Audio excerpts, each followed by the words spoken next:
red heels and in my hair. Waited up all night cause I thought you cared. And now you're calling me saying, babe, don't start a fight. Stop living a fantasy. A consolidação das leis trabalhistas é de cara um dos códigos mais conhecidos pelos brasileiros, pois rege o seu trabalho. Em 1943 foi criada a CLT, através de um decreto-lei e em seguida sancionada pelos então presidentes da época, Getúlio Vargas. Como se pode observar, os anos passaram e o texto legal precisava de mudanças, já que sua escrita era tão antiga. Depois de algumas votações, foi então aprovada a reforma da CLT, ou a chamada Reforma Trabalhista, sancionada no dia 13 de julho de 2017. Muitas críticas ainda pairam no ar para realmente saber se essa mudança veio de forma positiva ou negativa. Por isso, iremos relatar os principais pontos dessa reforma, explicando como era e como ficou. Mudança na demissão do trabalhador. Passado. O trabalhador brasileiro que era demitido por justa causa, ou seja, aquele que ocasionou algum motivo para que o empregador lhe demitisse, não possuía direito à multa de 40% dada em cima do valor do FGTS, Fundo de Garantia do Tempo de Serviço. Presente. A nova lei traz uma mudança significativa nessa parte. Nos dias atuais, esta está vigorando o acordo entre as partes, dando ao empregado a possibilidade de estabelecer o acordo com o empregador e ganhar até 20% do valor da multa do FGTS. Além da multa, poderá sacar 80% do valor do seu FGTS que está depositado em uma conta da Caixa Econômica Federal e tirar metade do valor do seu aviso prévio. O acordo nessa parte trouxe muitos direitos que antes o trabalhador que era demitido sem justa causa não possuía. O único direito que ele continua sem receber é o seguro-desemprego. Mudança na contribuição sindical do empregado. Passado. O empregado brasileiro era obrigado a contribuir para o sindicato no qual sua classe trabalhadora fazia parte. Presente. A contribuição sindical, hoje em dia, se torna facultativa, ou seja, é uma mera opção do trabalhador. Há uma grande divergência se esse ponto é positivo ou negativo para o trabalhador. Quem acredita que o sindicato é de suma importância para garantir os direitos do trabalhador não concorda com essa lei. Mudança na jornada de trabalho. Passado. A jornada de trabalho do empregado era claramente limitada. O máximo era de 8 horas por dia, 44 horas semanais e 220 horas por mês.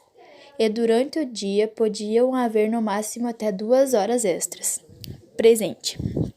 A jornada diária poderá conter 12 horas se for seguida de 36 horas de descanso, mas deve sempre respeitar o limite de 44 horas semanais e 220 horas por mês.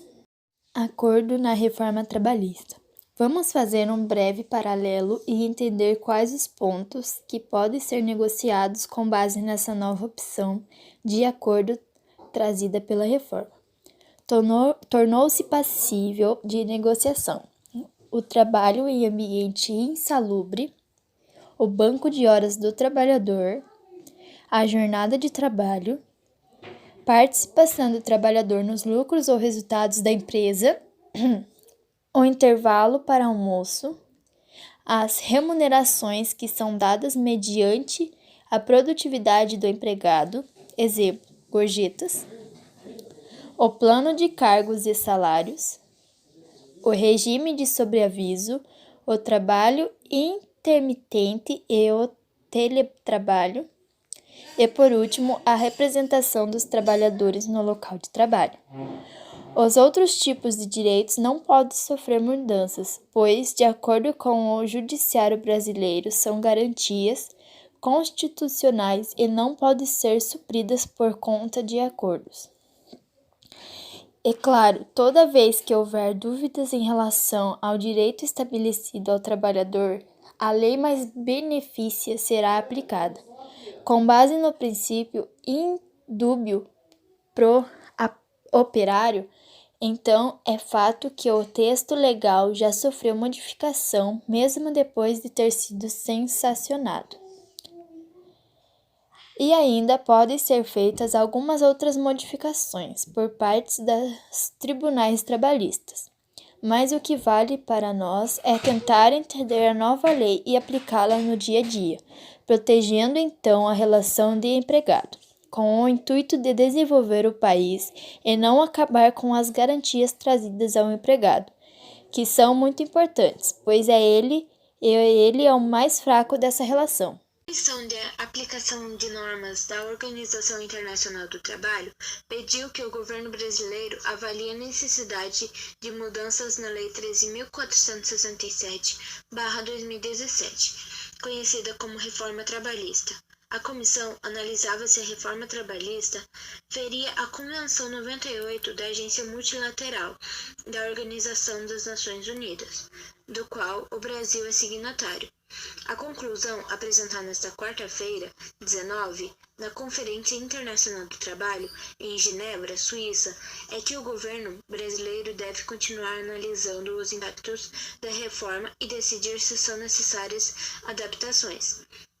Isso deve ser feito em conjunto com entidades de trabalhadores e empregadores. A Comissão da Organização Internacional do Trabalho solicita ainda que o Brasil elabore um relatório em cooperação com entidades representativas de trabalhadores e empregadores, para ser apresentado a um comitê de especialistas dentro do ciclo regular de análise do Brasil em relação à Convenção 98. A OIT em 1949, ratificada pelo Brasil em 1952 durante o governo de Getúlio Vargas.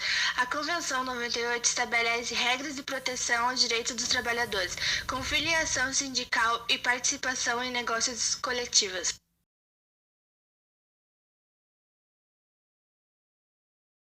A OIT diz que as mudanças nas leis trabalhistas contrariam a Convenção 98. A denúncia foi feita pela Central Única dos Trabalhadores, a CUT, com o apoio de outras centrais sindicais. A aprovação da lei pelo Congresso Nacional, segundo as entidades sindicais, a alteração que entraram em vigor em novembro de 2017 foram aprovadas sem as devidas consultas aos trabalhadores. Há o questionamento das centrais diz respeito ao ponto que estabelece que os acordos assinados após as negociações coletivas entre patrões e empregados e seus respectivos sindicatos podem se sobrepor a determinados aspectos previstos na Consolidação das Leis do Trabalho, CLT, ou seja, dentro de certos limites o negócio prevalece sobre o legislado. Em 2017, o Brasil chegou a figurar na chamada Long List, lista extensa. Relação formada anualmente por 40 denúncias, selecionada dentre as centenas que a organização recebe anualmente. Os casos suspeitos de violar o direito internacional do trabalho que integram essas primeiras listas são escolhidos por um comitê formado apenas por representantes de trabalhadores e empregadores de diversos países. Após a primeira análise, a Comissão de Aplicação de Normas seleciona 24 das 40 denúncias consideradas mais graves. Os representantes dos órgãos de governo dos Estados-membros participam da confecção da segunda relação chamada de shortlist, lista curta. E os países citados são convidados a apresentar seus argumentos e justificativas. Deliberativa, a Comissão de Aplicação de Normas pode encaminhar propostas para as sessões plenárias e as conferências internacionais da OIT. Em muitos casos, o debate motiva a comissão da conferência a aprovar e divulgar recomendações para os governos dos Estados-membros. Adotem soluções para os problemas identificados. Em 2017, o Brasil não foi incluído na shortlist, porque a Conferência Anual da OIT ocorreu antes da aprovação da reforma trabalhista pelo Congresso Nacional. Já na Conferência de 2018, com as novas regras em vigor, o Brasil foi incluído entre os 24 casos suspeitos de violar as normas internacionais.